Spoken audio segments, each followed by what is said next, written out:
Buenas tardes, bienvenidos a una emisión especial de BioNews Investiga, el espacio donde analizamos los acontecimientos más importantes que ocurren dentro del cuerpo humano. Hoy presentamos un caso que preocupa a la comunidad científica. Cada año, millones de personas son diagnosticadas con diabetes mellitus tipo 2, una enfermedad que afecta a cerca del 10% de la población adulta y cuya frecuencia continúa aumentando debido al sedentarismo, la obesidad y los malos hábitos alimentarios. Pero esta investigación no busca explicar únicamente por qué aumenta la glucosa en sangre. Nuestro objetivo es descubrir qué está sucediendo dentro del páncreas y por qué las células beta encargadas de producir insulina comienzan a perder su función y a desaparecer progresivamente. ¿Se trata de un proceso natural? ¿Existe un único responsable o son varios mecanismos celulares actuando al mismo tiempo? Para responder estas preguntas, nuestro equipo ha seguido el caso desde el momento en el que el paciente ingresó al hospital.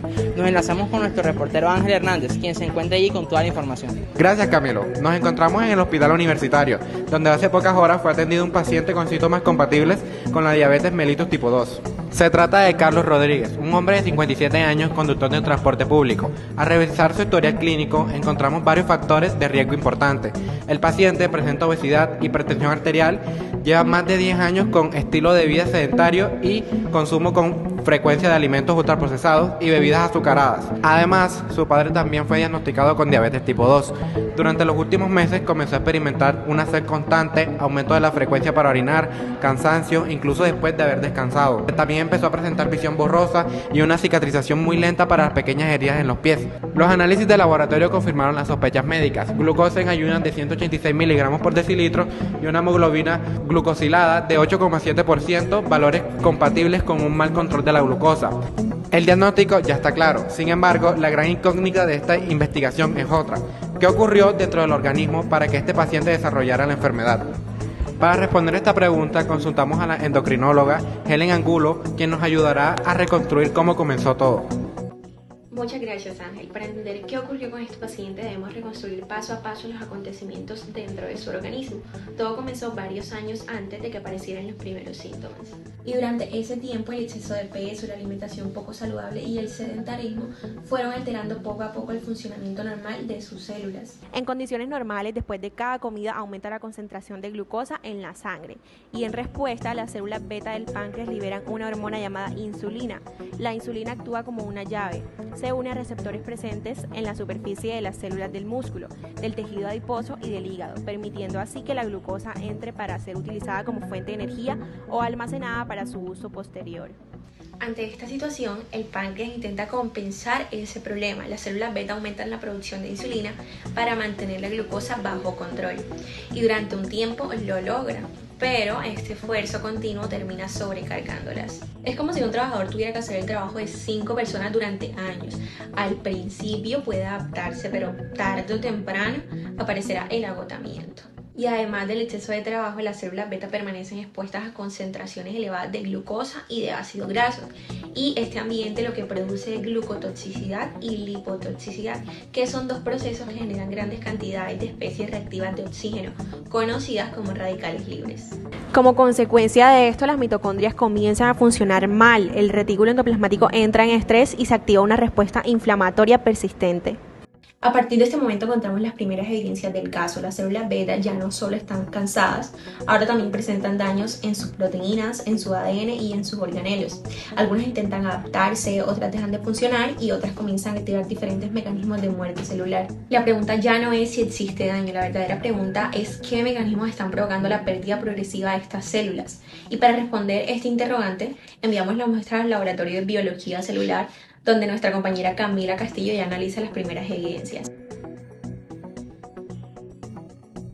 Gracias, doctora Helen. Ya hemos recibido las muestras de tejido pancreático del paciente. Nuestro objetivo es determinar qué está ocurriendo con las células beta y cuáles son los mecanismos responsables de su deterioro. Después de analizar las evidencias, encontramos 3 hallazgos importantes. Apoptosis. La primera evidencia corresponde a la apoptosis, también conocida como muerte celular programada. Este es un mecanismo altamente organizado que permite eliminar células dañadas sin afectar a las células vecinas y sin desencadenar una respuesta inflamatoria importante. En este caso, las concentraciones elevadas de glucosa y de ácidos grasos sometieron a las células beta a un intenso estrés oxidativo y al estrés del retículo endoplasmático. Como consecuencia, las mitocondrias liberaron citocromo C y se activaron las caspasas, enzimas encargadas de ejecutar la apoptosis. El resultado fue una disminución progresiva de células beta, funcionales y por lo tanto una menor producción de insulina. La segunda evidencia corresponde a la necrosis. A diferencia de la apoptosis, la necrosis ocurre cuando el daño celular es tan severo que la célula pierde por completo la capacidad de mantener su integridad. La membrana plasmática se rompe y el contenido celular se libera al espacio extracelular, provocando inflamación. En la diabetes mellitus tipo 2, este mecanismo no es el predominante. Sin embargo, puede presentarse en fases avanzadas o cuando existe un daño metabólico muy intenso. Aunque encontramos algunas células con características compatibles con necrosis, la cantidad observada fue mucho menos que la de apoptosis. La tercera evidencia nos llamó especialmente la atención. Detectamos indicios de necroptosis, una forma de muerte celular programada que comparte características tanto de la apoptosis como de la necrosis. Se activa principalmente cuando existe una inflamación persistente. Participan proteínas como RIPK1, RIPK3 y MLKL. Alteran la membrana celular hasta provocar su ruptura.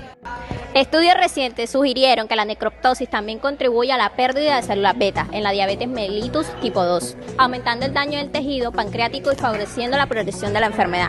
Sin embargo, el análisis no termina aquí. Durante la revisión de las muestras encontramos señales de otros procesos celulares que no podían explicarse únicamente con apoptosis, necrosis o por necroptosis. Esto nos lleva a solicitar apoyo del Departamento de Investigación Biomédica. Ahí intentará responder una nueva pregunta. ¿Existen otros mecanismos capaces de acelerar la producción de células beta del páncreas? Nuestro compañero Diego ya analiza las investigaciones más recientes para resolver este interrogante. Gracias, Camila. Durante muchos años se pensó que la apoptosis era el principal mecanismo responsable de la pérdida de las células betas en diabetes mellitus tipo 2. Sin embargo, las investigaciones más recientes han demostrado que existen otros procesos celulares que también desempeñan un papel importante. Nuestro equipo revisó la evidencia científica disponible y encontró 3 nuevos hallazgos que ayudan a explicar qué progresión tiene esta enfermedad. La quinta evidencia corresponde a la ferroptosis, un mecanismo de muerte celular descubierto hace pocos años. A diferencia de otros tipos de muerte celular, la ferroptosis depende de la acumulación de hierro y del daño ocasionado por la peroxidación de los lípidos presentes en la membrana celular. En la diabetes mellitus tipo 2, el exceso de especies reactivas de oxígeno favorece este proceso, deteriorando aún más las células betas. Aunque todavía continúa siendo objeto de investigación, diversos estudios sugieren que bloquear la ferroptosis podría convertirse en una estrategia terapéutica para preservar la función del páncreas. La última evidencia corresponde a la senescencia celular. A diferencia de los mecanismos anteriores, en este caso la célula no muere inmediatamente. Las células betas permanecen vivas pero pierden su capacidad de dividirse y de producir insulina de manera eficiente. Además, comienzan a liberar sustancias inflamatorias conocidas como SASP o fenotipos del detector asociado a la senescencia. Estas moléculas aumentan la inflamación del tejido pancreático y afectan también a las células vecinas, favoreciendo el avance de la enfermedad. Por esta razón, la senescencia celular es considerada uno de los mecanismos que contribuyen al deterioro progresivo del páncreas en la diabetes tipo 2.